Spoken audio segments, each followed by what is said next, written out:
Heute sprechen wir einmal über den Kundenservice. Du musst den besten Kundenservice anbieten, den du in irgendeiner Art und Weise anbieten kannst. Denn nichts ist für den Kunden ärgerlicher, als wenn er dir eine E-Mail schreibt und du nicht heute, nicht morgen, sondern vielleicht erst in 2 oder 3 Tagen antwortest. Das geht nicht. Du musst da sein für deinen Kunden. Du musst ihm die bestmögliche Unterstützung bieten. Und das kannst du auf vielerlei Arten. Zum einen solltest du vielleicht deine Telefonnummer zur Verfügung stellen, eventuell sogar deine Handynummer, damit dein Kunde dich anrufen und also einfach erreichen kann, ne? Damit er mit dir reden kann. Es ist immer schöner, mit einem Menschen zu reden, als mit einer E-Mail, ne? Das ist immer 'ne ganz nette Sache.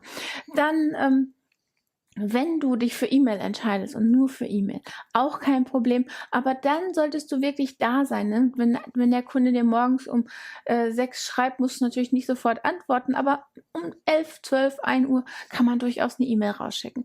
Wenn dein Kunde dir Freitagnacht schreibt, dann wäre es natürlich auch in Ordnung, wenn du am Montagmorgen antwortest, aber sieh zu, dass du deine Kundenanfragen zuallererst beantwortet bekommst und dass du deine Kunden absolut glücklich machst. Nichts ist ärgerlicher, als wenn jemand irgendetwas kauft und das, was er gekauft hat, nicht nutzen kann.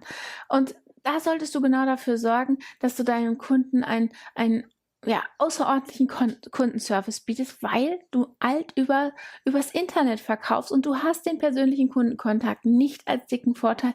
Du kannst nur in Anführungsstrichen für deinen Kunden per E-Mail oder halt am Telefon da sein. Sehr wahrscheinlich wird er nicht bei dir im Büro vorbeikommen.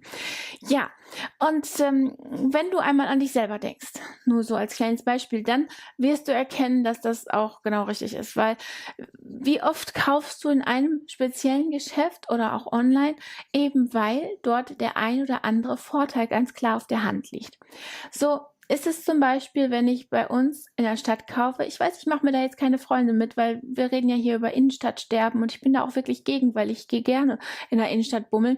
Aber ich gehe in der Innenstadt, kaufe dort irgendetwas, stelle zu Hause fest, mein Produkt ist kaputt, muss es wieder wegbringen. Und ich habe ein Wahnsinnsbohai mit dem guten Verkäufer, bis ich das überhaupt umgetauscht kriege. Ich muss es beweisen, ich muss es hinbringen. Ich kriege vielleicht ein Austauschgerät, dann wird es eingeschickt, dann warte ich 3, 4, 5, 6 Wochen, bis der Hersteller es repariert hat oder auch nicht. Und ja, das Ganze geht dann wieder von vorne los. Es ist für mich einfach nur unglaublich ärgerlich. Ich habe mein Geld gegeben, ich wollte ein Produkt haben, das Produkt ist nicht in Ordnung und die Lösung ist nicht da. So, was tue ich? Ich kaufe online. Ja, sorry. Ich kaufe online nicht unbedingt, weil es günstiger ist. Ich bin auch durchaus bereit, 1 Euro, 2 oder auch 5 mehr zu bezahlen, wenn ich dafür einen Kundenservice habe, der mir im Notfall hilft. So gibt es durchaus Versandhäuser, die sofort, wenn man ein Problem hat, einfach für einen Ersatz sorgen und das Risiko auf sich nehmen. Man schickt das Gerät zurück, der Händler tauscht das im Gegenzug aus, man hat ein neues Gerät und muss sich nicht mehr darum kümmern, dass das an den Hersteller geschickt wird, dass es dort repariert wird und irgendwann wieder bei mir eintrudelt. Nein, ich bekomme ein neues Gerät und habe damit einfach nichts mehr zu tun. Und das nenne ich einen herausragenden Kundenservice und einen guten Grund für mich, im Internet zu kaufen und nicht im lokalen Shop um die Ecke. Wenn der lokale Shop das genauso macht, gehe ich da gerne hin, weil letztendlich ist es dann so, dass ich nicht 'n Tag oder 2 warten muss und denselben Kundenservice habe und dazu noch einen Menschen habe, der vor mir steht und mich berät und mir hilft. Wäre sogar noch besser. Aber hier muss man wirklich gucken, dass, ja, die Kunden noch ein bisschen besser beraten und ein bisschen besser unterstützt werden, wenn sie denn gekauft und ihr Geld dagelassen haben. Daher gilt hier: Wann immer dein Kunde ein Problem hat, hilf ihm. Versuche das Problem auf jeden Fall zu lösen. Vielleicht gibst du ihm deine Telefonnummer oder stellst sie online zur Verfügung, sodass er dich anrufen kann, weil man redet immer gerne von Mensch zu Mensch.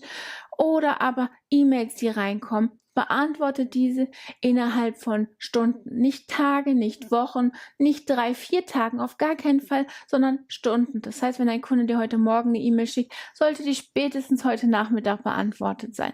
Wochenende ist da natürlich ausgenommen. Ich hoffe, du verstehst, was ich hier sagen will. Dein Kundenservice kann dein Vorteil sein, warum jemand bei dir kauft und nicht woanders.